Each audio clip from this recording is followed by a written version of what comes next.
Comic book and manga fans, this is H.H. German from Sigma Comics, back again with another video. Great to see you guys. It's been a while. Things have been very busy. We're now in the beginning of our con season. As you may know, we are very prolific. In fact, we're probably the most prolific small publisher out there in the convention scene. So apologies for the time gaps between videos, but I hope to bring you some good videos here in the coming weeks. Starting with this one, are comics dead? Right? That's the question. Are comics dead? You're seeing videos up and down YouTube talking about YouTubers talking about the death of comics. I'm here to give you my take on it. So without further ado, let's tell you about who we are. We are Sigma Comics, and of course, we fight animal cruelty through comics with our character, the Calico. Calico goes after people who abuse animals, and they're never heard from ever again, if you get my drift.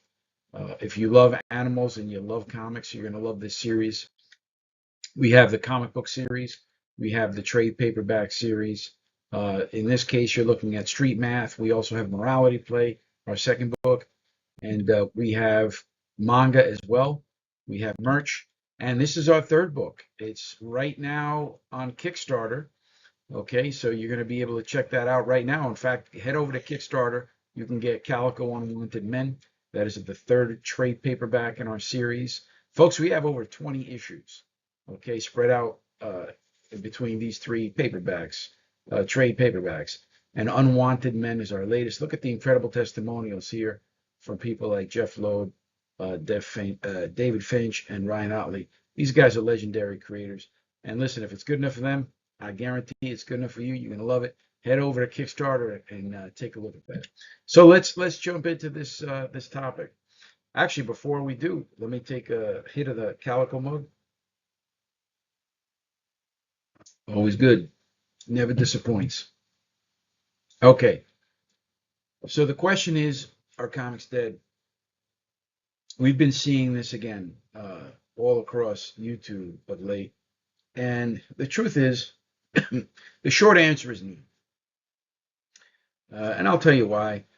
But that does not mean there are not terrible inherent issues with the industry as it is right now. And in fact, truth be told, if things keep going the way they're going right now, it's going to look very, very bad for comics over the next 5 years. So, and you know, the trend looks like it's not going anywhere. So, what is actually happening in comics to cause this malady? All right, we're going to go into it right now. We're going to start with the biggest problem of all, in my opinion, and it's distribution. Okay, and you know, listen, however you feel about this, excuse me, however you feel about this situation, okay, the truth is that distribution in comics, okay, ever since Marvel made a fateful decision, okay, I think this was a decision that went back into the early 90s, whereby they purchased a distribution company and they sought to do the distribution themselves. And then that, of course, did not work out. But in the process, there was the destruction and dismantling of a few distribution companies going out of business because there was a consolidation, and of course, Diamond emerged, and that really created a big problem because when that happened, there was a notable and frankly terminal push to get comics outside of the traditional venues. Okay, comics, if you remember, if you're over the age of 40, okay, I'm a Gen Xer, but listen, if you're a millennial, you'll still remember comics being sold at the newsstand. Remember that? There was something called a newsstand where you got papers, your newspapers. Okay, they were everywhere. They were on the street. They were within other shops. You know, if you remember in the East Coast, we have these stores called Te Amo or Optimo. There was just, the magazine shop, and you got, they called it the cigar store. You can get cigars, cigarettes, and newspapers and magazines and stuff. They were the precursor to your, 7-Elevens and what do you call this other one? These little corner stores where you have magazines and newspapers. That's where you got that. And you had the newsstand. The newsstand, again, was everyone on the street, inside of those things. In subways, you had newsstands. You had them everywhere. Okay, you got newspapers, magazines, and comics. Okay, you had comics in pharmacies. Yes, you had comics in gas stations, believe it or not. You had them in laundromats. Everywhere people gathered around to do mundane activities, whether it's transportation, getting somewhere, drying clothes, whatever it was, pumping gas. There was a place for you to buy a newspaper, for you to buy things that we call periodicals. And comics were also periodicals. In short, there were periodicals for kids. Okay? But the truth is, because they were so successful, they opened up and branched out into other categories, teens, adults. You had romance comics, you had horror comics, you had all types of comics, westerns, etc. And this goes, back decades. I mean, comics, if you want to look at them from a commercial perspective, they started really in the mid 30s. Okay. And, you had all sorts of periodicals. You had pulps, you had magazines, you had newspapers, you had comics, all sorts of things. And again, of all ages. But the truth is that once Marvel made that decision, okay, this is going back to the early 90s here, and there was some feedback from the direct market, which for the layman, that means comic book shops, places where you can get comics directly from the source, right? Comic book shops, okay, obviously not directly from the source, that would be the publishers, but the publishers had direct relationships through distributors with these shops, which we call them the direct market, where you can get comics directly from comic book shops, right? Not from a magazine store, newsstand, or pharmacy, whatever. It was comic shops, right? Once that decision went through, boom. In my view, that was pretty much the end of mass marketing, a truly mass marketed system for comics. And once you have a situation like that, what are you going to expect? How can you expect a successful industry when you have comics no longer available to everyone? Now it's only available to people who are very specifically into the comic book buying activity. That it's niche, right? You have people who are collectors, and then you have readers. Once you cut off comics from all these other venues where people congregate, hang out, eat, transport, laundry, gas, all these things, now you're confined to people who are specifically and strictly into the act and activity of buying and reading comics for collecting purposes. People who don't really even, in some cases, even read the comics, they just buy them and put them away. All right, it's like collecting stamps, right? How long can you look at a stamp? That's the act, the hobby of buying and collecting comics for collecting purposes. And then you have people who are readers who really love the stories. Okay, comic books are an amazing medium because, as you've seen from pop culture, many great concepts, programs, movies, etc., come from video games, etc., come from comic books. Things like The Walking Dead, okay, The Crow, Teenage Mutant Ninja Turtles, etc. Comics is a wonderful bed of creativity, okay? And there's lots of people who enjoy reading, watching, playing things that stem from comics, right? Wonderful. Well, that went the way of the dodo for those people, okay, the readers, because the comic book collectors are always going to have a source to get their comic book fix, and now that's perfect for direct. But for everybody else who just wants to read, or casuals, people coming across something at a store, hey, what's this? Let me pick this up for $1. $1.25. This is interesting. Put it in the bag and head home, and you have, 20, 30 minutes of fun, or even more if you're, really into pouring through the comic. But the bottom line is that, listen, if you can't find the comics, if you can't see them, you can't buy them. It's that simple. That's the biggest problem with comics, and it remains to this day. In fact, it's gotten alarmingly worse, because now you have a situation where that company I mentioned before, Diamond, yeah, they're pretty much, on Skid Row there. All right. And you have a handful of other ones, but those handful of other ones, they don't even want to deal with the smaller companies, the smaller publishers, the indies. Okay.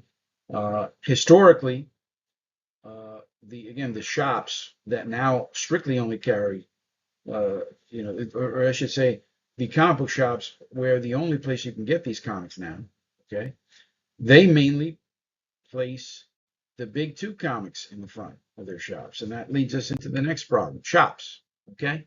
I'm going to tell you a little story, a very quick one.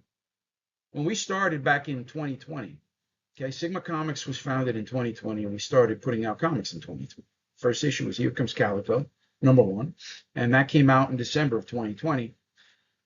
And we went to shops all around New York, okay, all around downstate New York.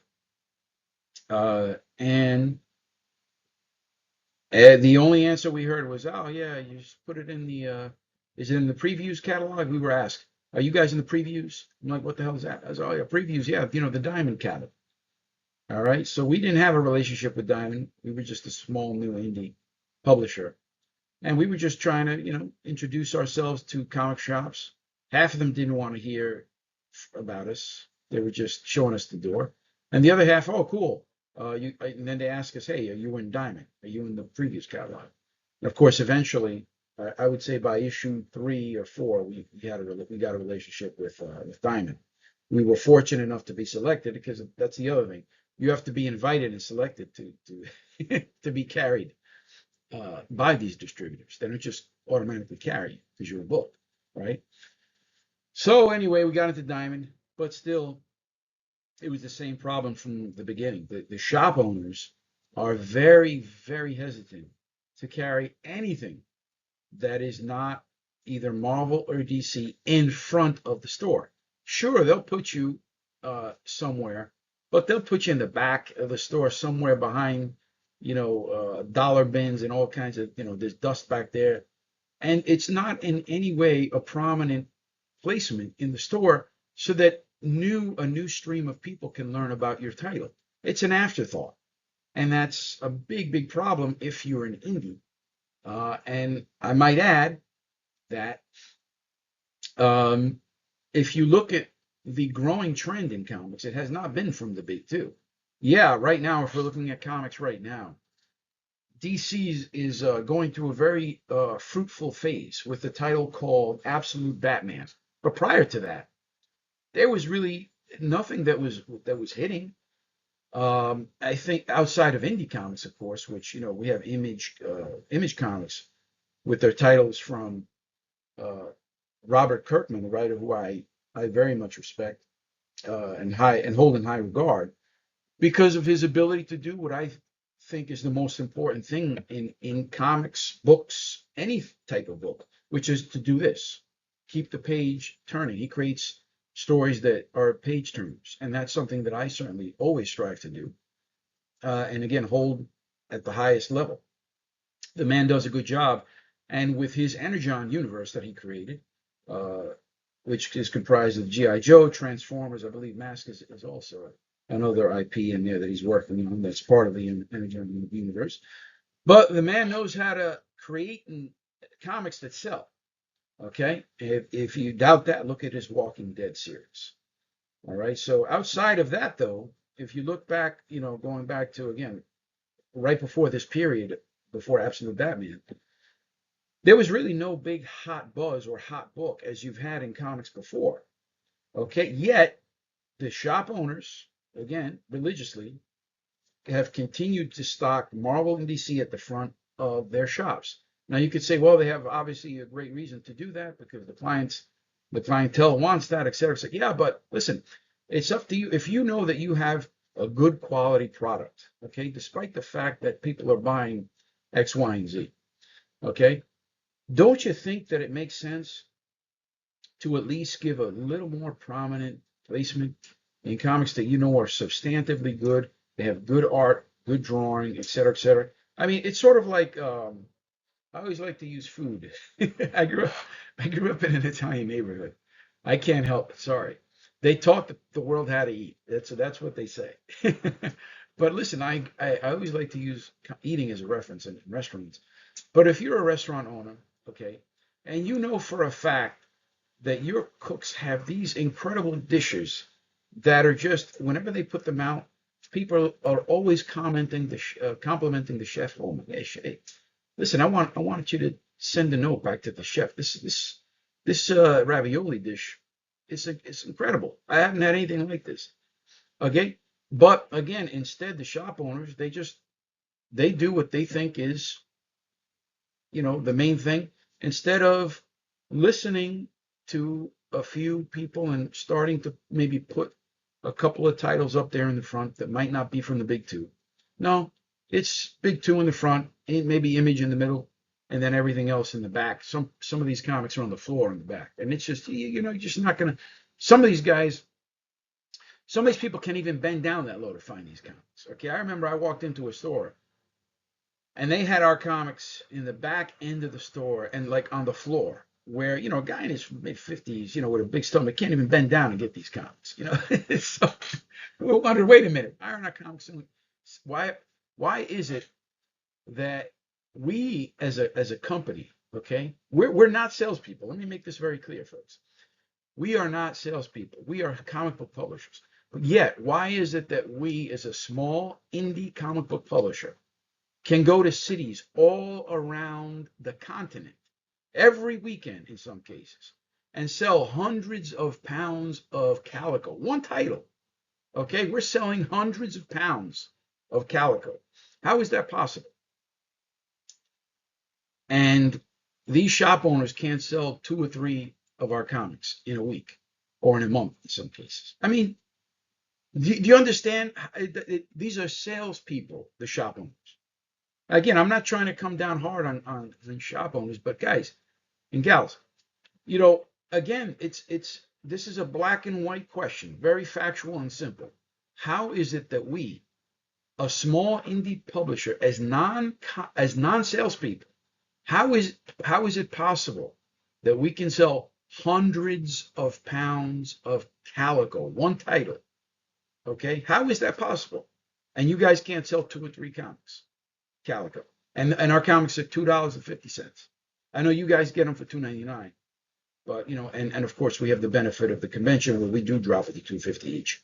But we sell tons of Calico, tons of it. There's your problem. Okay, shop owners in some cases are not. In some cases, not really salespeople. They're comic book fans, and they buy these shops. They start these shops because they have these big comic book collections when they were kids, and they've grown them as adults. And they see or they saw an opportunity to sell and make money doing this if they had a decent rent on the location that they're selling comics from. And that's what it is. You have to really understand sales. You have to understand a dynamic palette.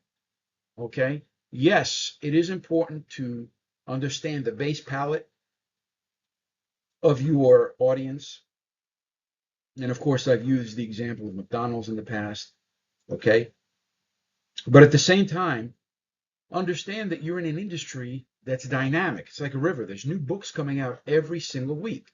So it's up to you. The onus is on you to understand the new flavors that are coming in so you can make these adjustments properly. Okay, and feed your customer a steady diet of really high taste, good tasting food or comics every single week. That's your responsibility. What happens is palates go lame.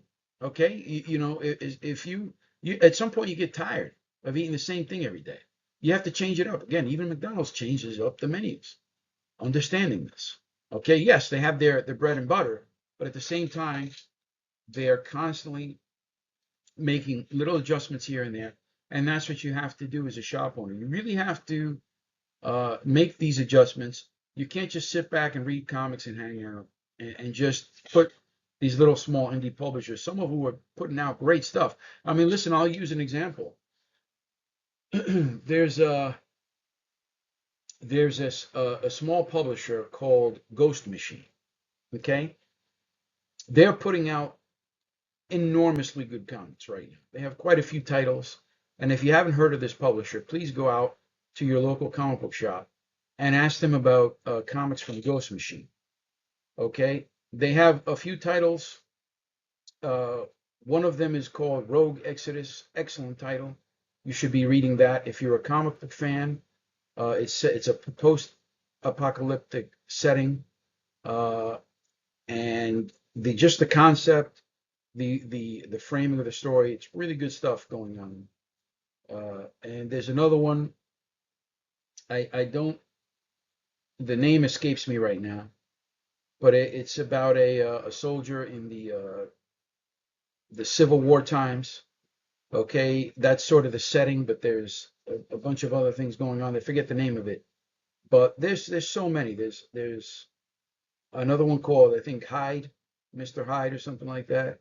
It's more of a horror thing going on. There's a few of them. There's a few of them, but they're pretty much all of them are good. And this is a talented team of creators that's doing this work.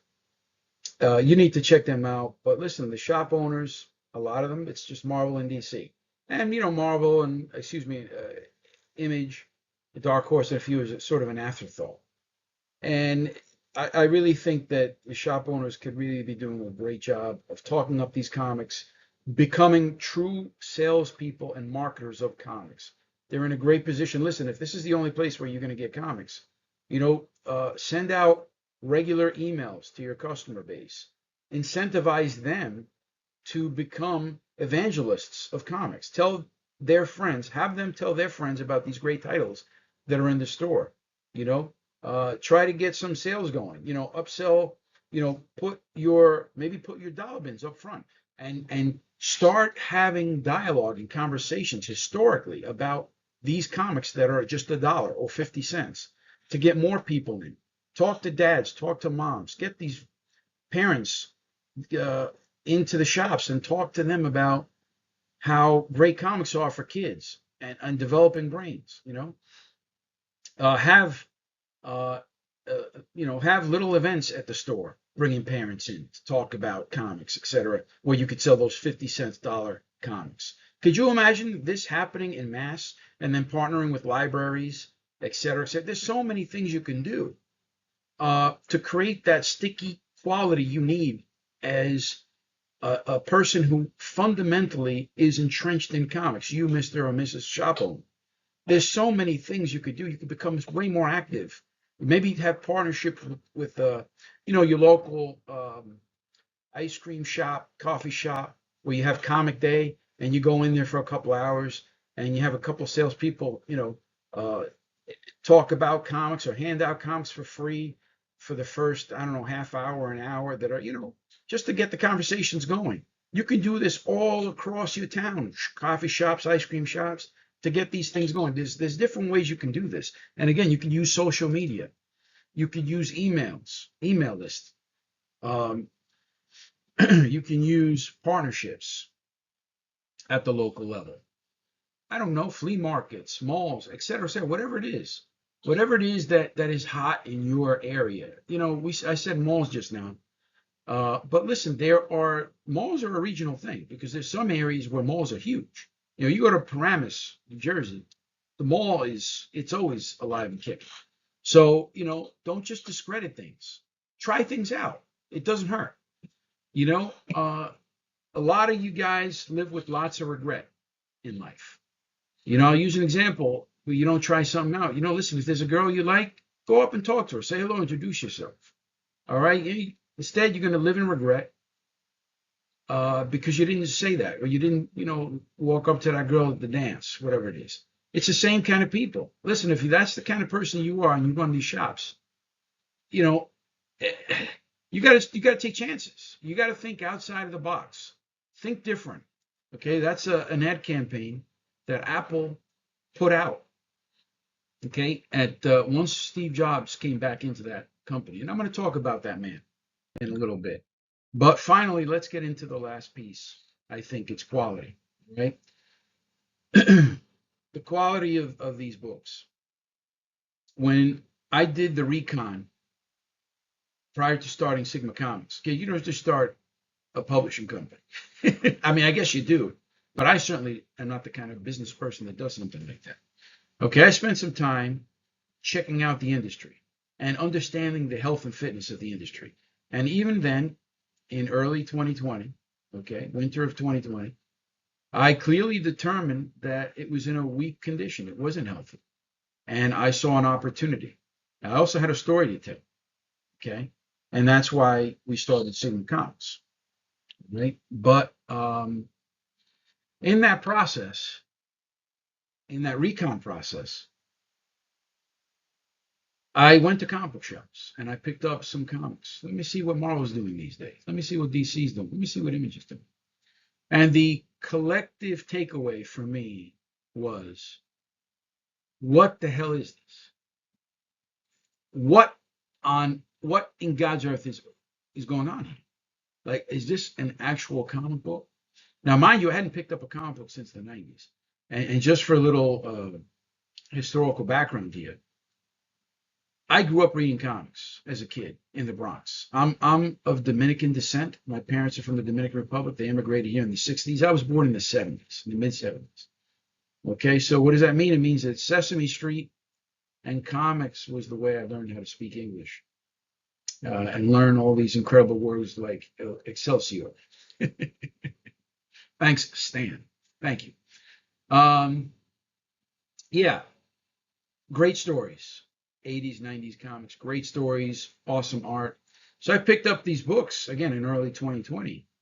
This is right at the beginning of the pandemic here. And I said, holy crap, there's like a quality issue going on here. Some cases you'd see typos or grammatical errors or things that didn't make sense. Dialogue just sounding very generic and just not compelling stories that really grabbed you the way the stories grabbed you before. And that's when, of course, I started salivating because, man, if this is what these people are calling comics, I mean, I think the story I have is pretty compelling. A story about a guy who goes after people who abuse and kill animals.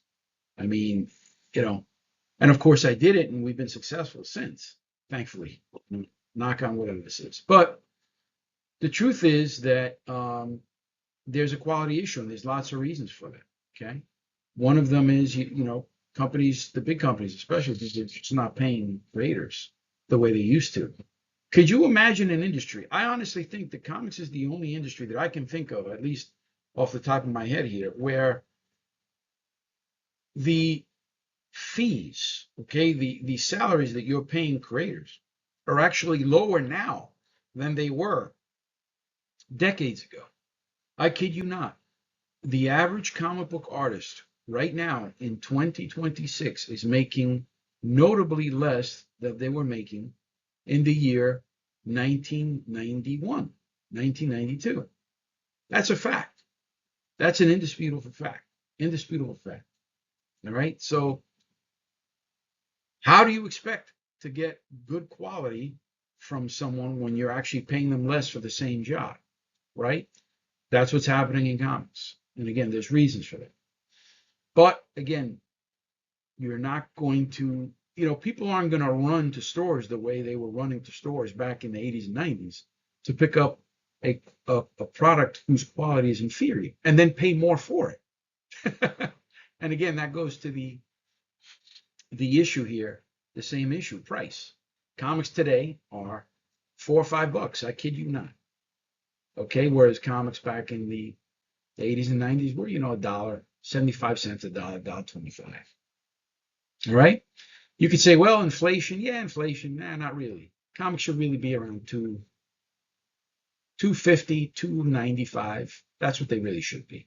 Because comics, ask yourself what a piece of candy at the the corner stores, right? Or wherever you get your your chocolate bar. Okay, if a chocolate bar is $2, that's what a comic book should be. That's simple. End of story. All right. And again, you say, well, demand, da da da da da. Well, you got the industry to where it is because of these other issues. So there's your problem. You created the problem with demand, right? And then you got these big publishers putting out 100, 150 books a week. A month. Is that how much they are? I think it's crazy, right? Anyway, don't get me started. But how do we do this? How do we save comics? Well, I mentioned Steve Jobs before. And just a short little history on his return to Apple. Steve Jobs is the former CEO of Apple Computer. If I'm not mistaken, he was also the founder of the company, along with Steve Wozniak. I might be mistaken on that, but my understanding and memory is that he founded the company, Apple Computer. Or at least he was certainly a CEO at the very beginning of the company's life. And then there was a departure that happened. If I'm not mistaken, it happened during the 80s and early 90s. But the company in the mid to late 90s was in a terrible situation. I know because I was in college during that time, and I learned how to use Adobe products during that time. This would have been, 95, 96, 97, right? So at that time, if you wanted to buy an Apple computer, these things were extremely expensive. I'm not even joking. They were close to about $10,000 for, a computer that had like 100 meg, 200 megs. I'm not even joking. It was like maybe 400 or 500 megs or something like that.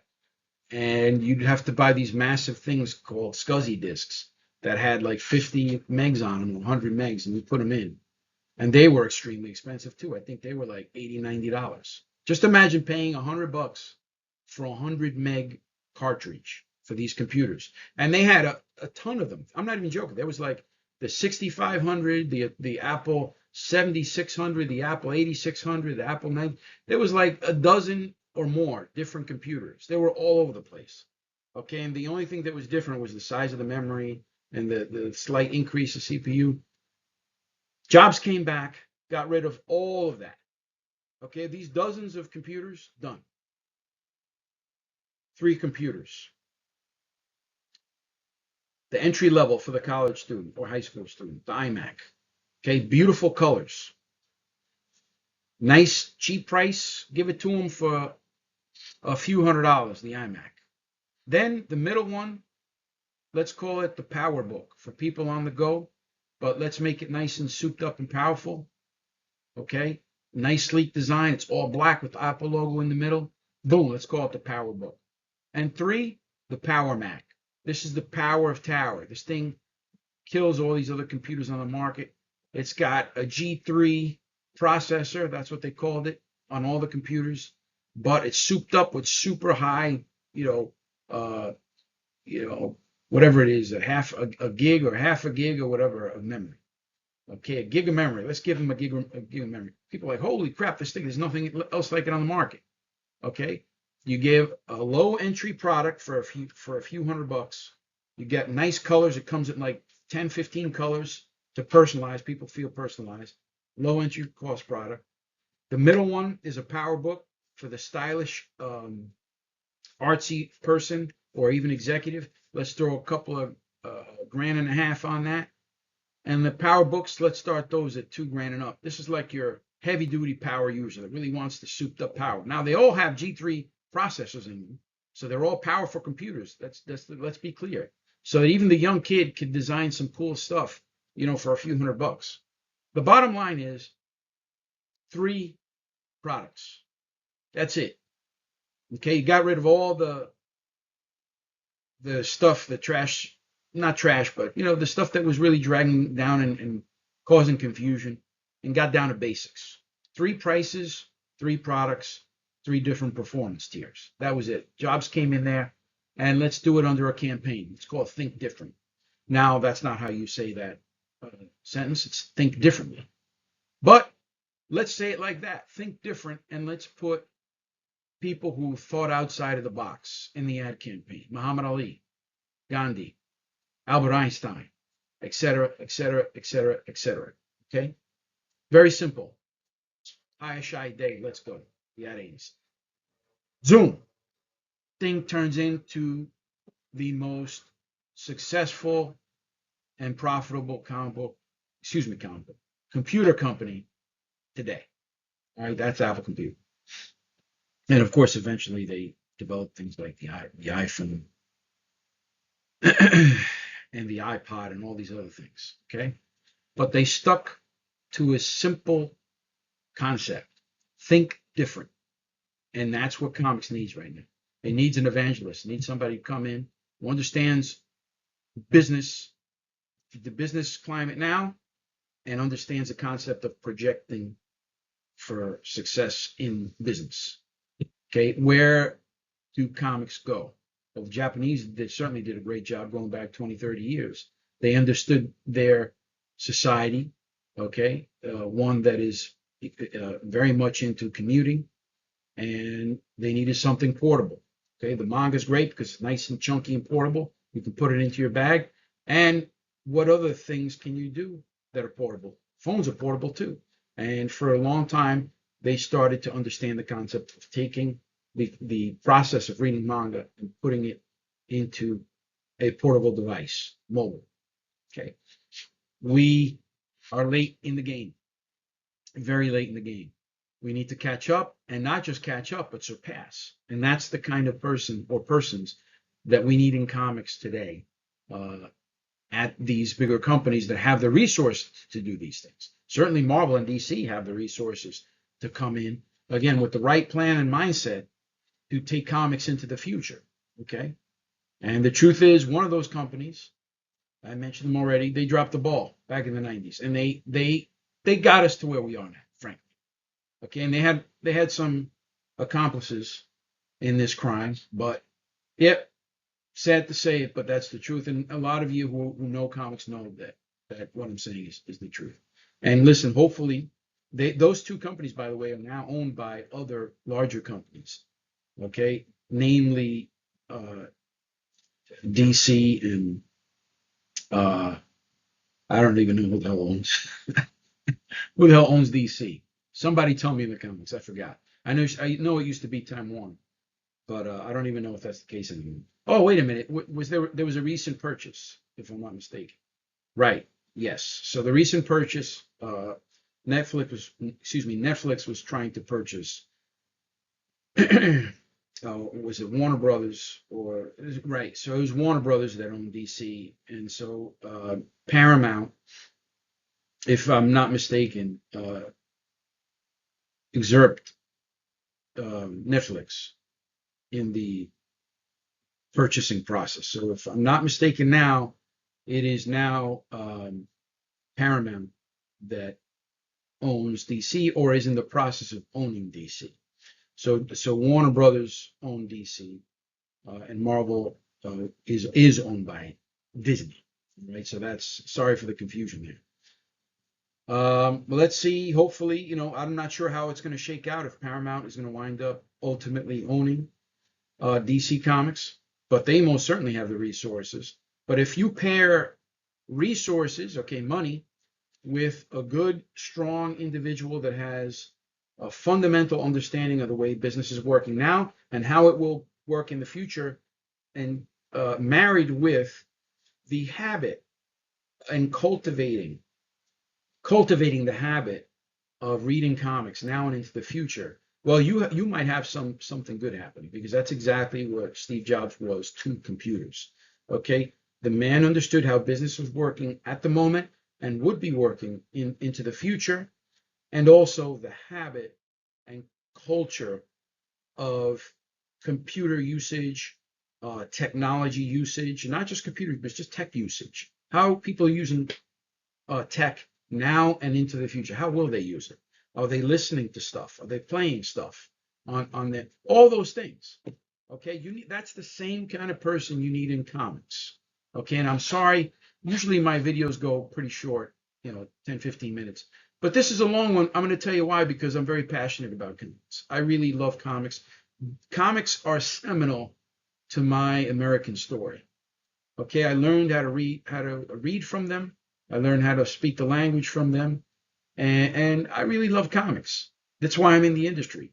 I married the two things that I love greatly, animals and comics, and that's why I was able to get into this. Who goes into an industry that's dying? You have to love comics, folks, to do this. And that's why I'm here. I love comics and I love animals. And that's why we have Sigma Comics with our series Calico. And that's a nice way to end, right?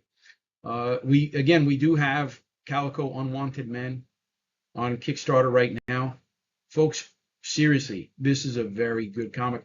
I'm not just saying it because I'm biased. I'm the creator. I'm saying it because we have a great team, and the reviews and support for the comic book is not just from anybody off the street. It's from people who really know comics very well. They're legendary people. People like Jeff Loeb, David Finch, Ryan Otley. Listen to them and immediately head over to Kickstarter.com and type in Calico Unwanted Men. All right? Get Calico Unwanted Men. Get the whole series if you don't have it already. You are going to love it. Thank you for listening. Okay? And listen, tell the person next to you that they should read comics. In the meantime, keep on fighting. So.